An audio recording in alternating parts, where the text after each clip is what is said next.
إن شر الدواب عند الله الصم البكم الذين لا يعقلون ولو علم الله فيهم خيرا لأسمعهم ولو أسمعهم لتولوا وهم معرضون يا أيها الذين آمنوا استجيبوا لله وللرسول إذا دعاكم لما يحييكم واعلموا أن الله يحول بين المرء وقلبه وأنه إليه تحشرون واتقوا فتنة لا تصيبن الذين ظلموا منكم خاصة واعلموا أن الله شديد العقاب واذكروا إذا أنتم قليل مستضعفون في الأرض تخافون أن يتخطفكم الناس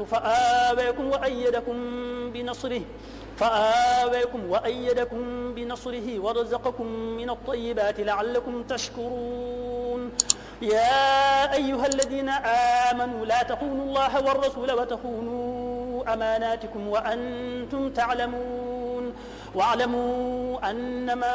أموالكم وأولادكم فتنة وأن الله عنده أجر عظيم يا أيها الذين آمنوا إن تتقوا الله يجعل لكم فرقانا ويكفر عنكم سيئاتكم ويغفر لكم والله ذو الفضل العظيم وإذ يمكر بك الذين كفروا ليثبتوك أو يقتلوك أو يخرجوك ويمكرون ويمكر الله والله خير الماكرين وإذا تلي عليهم آياتنا قالوا قد سمعنا لو نشاء لقلنا مثل هذا إن هذا إلا أساطير الأولين وإذ قالوا اللهم إن كان هذا هو الحق من عندك فأمطر علينا حجارة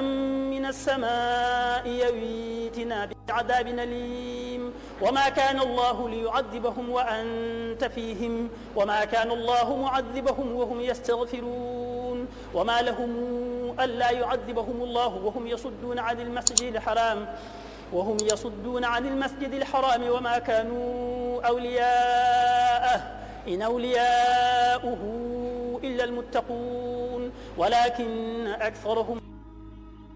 يعلمون وما كان صلاتهم عند البيت إلا مكاء وتصدية فذوقوا العذاب بما كنتم تكفرون إن الذين كفروا ينفقون أموالهم ليصدوا عن سبيل الله فسينفقونها ثم تكون عليهم حسرة ثم يغلبون والذين كفروا إلى جهنم يحشرون ليميز الله الخبيث من الطيب ويجعله على بعض فيركمه جميعا فيجعله في جهنم أولئك هم الخاسرون قل للذين كفروا إن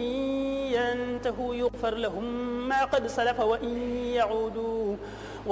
يعودوا فقد مضت سنة الأولين وقاتلوهم حتى لا تكون فتنة ويكون الدين كله لله فإن انتهوا فإن الله بما يعملون بصير وإن تولوا فاعلموا أن الله مولاكم نعم المولى ونعم النصير